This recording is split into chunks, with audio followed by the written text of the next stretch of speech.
Okay, so grief is 100% inevitable. It's inevitable that, like, we deal with micro, grieves on a daily basis because you want an ice cream, you don't get an ice cream. You get fired from your job, you break up with a relationship. We deal with, and some of them can be more major. I'm not undermining things, but like grief is just inevitable. It's absolutely inevitable. So what are some of the tools? Like you have been in this field for a long time and you're right up the top of it. And like, what would the tools which you would go, okay, well, here's 10 tools which, can help people, because some things might suit some people and they might be completely lunacy for another person. So what would be kind of 5 tools or 10 tools which you go, these are good things to kind of be aware of to deal with pain and grief?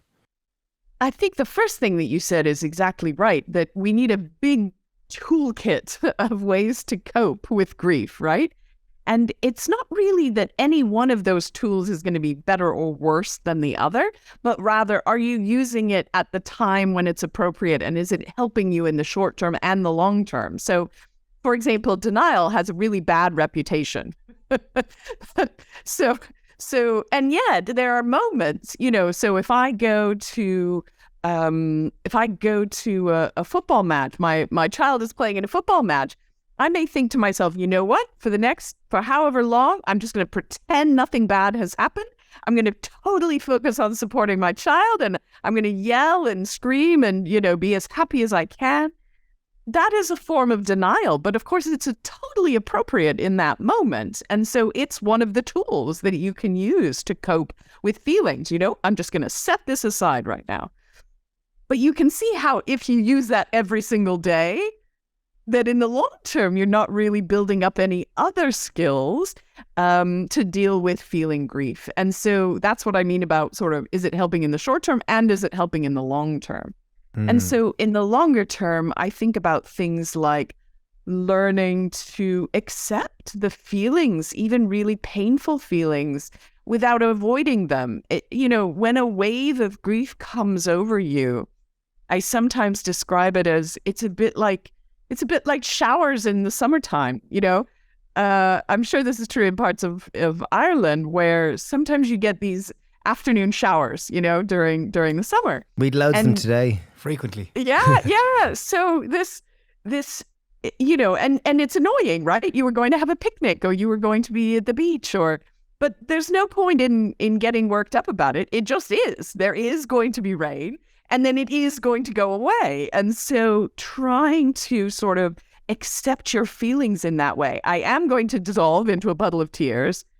And I am going to also stop crying, later on. And so that kind of acceptance of that really painful aspect can help you to move through and then be in the present moment again on the other side.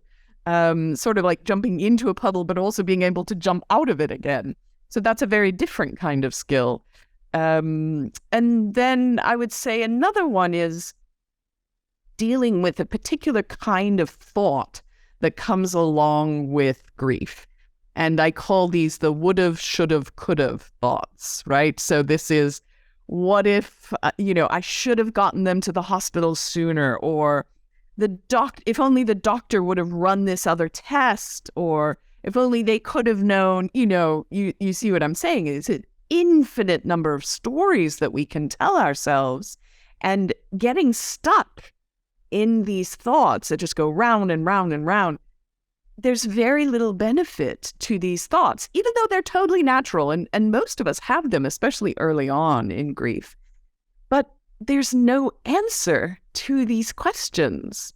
And so that's why they have very little benefit. The end of each of those stories that you make up is, and then my loved one would have lived. Yeah. It comes with almost like beating yourself up like this. Yeah, the reality is that they didn't live. And so it's more about accepting the painful reality so that you can live in reality. And in reality, there is so much opportunity. So yes, there is pain and suffering often in the present moment, but that's also the only place where you get to see puppies playing in the park, or you see, the barista gives you this beautiful smile for no apparent reason. And if you're stuck in these thoughts in your head, you won't even notice, right? You won't even get the warmth from that smile. So I think learning to recognize, I'm having the would have, should have, could have,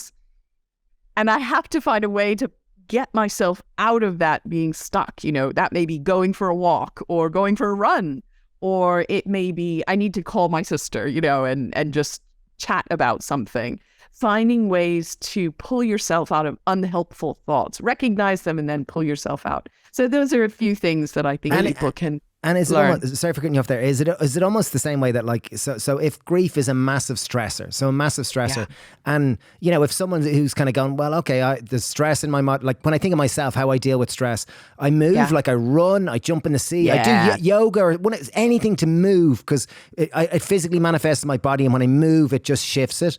I go talk to someone, I probably I journal, I do these type of things. So is it the same kind of practices which people deal with stress and how they manage? I have a bath is good, it slows me down. I meditate, I sit with the cats, I sit with the cat in my lap and I stroke the cat, and it slows me down because the cat's calmer than me.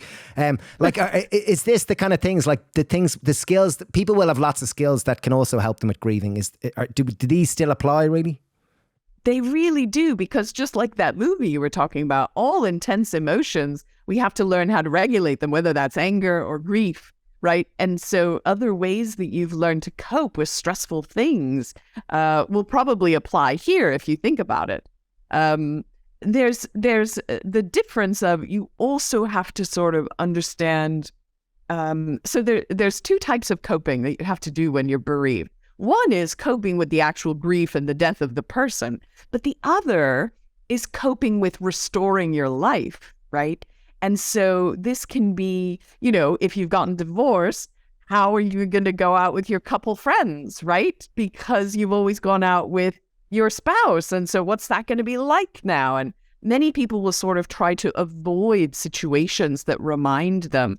But then it's harder to restore your life because your life includes all of these things. So I think thinking of those as sort of two different things you have to cope with the grief itself, with the loss itself, and then also with what is life going to look like now? I was going to retire with this person. What the heck is retirement going to look like if my spouse has died? So I think separating those as two different kinds of stressors can be helpful. Yeah, because I'd imagine on the practical kind of one that, if you always have meals together, like if you've got to have meals by yourself, and it's like, well, now I'm cooking for one, like I don't want to cook for one. I'm just going to eat cereal, or I'm just going to eat toast, or I'm just going to eat chocolate bars.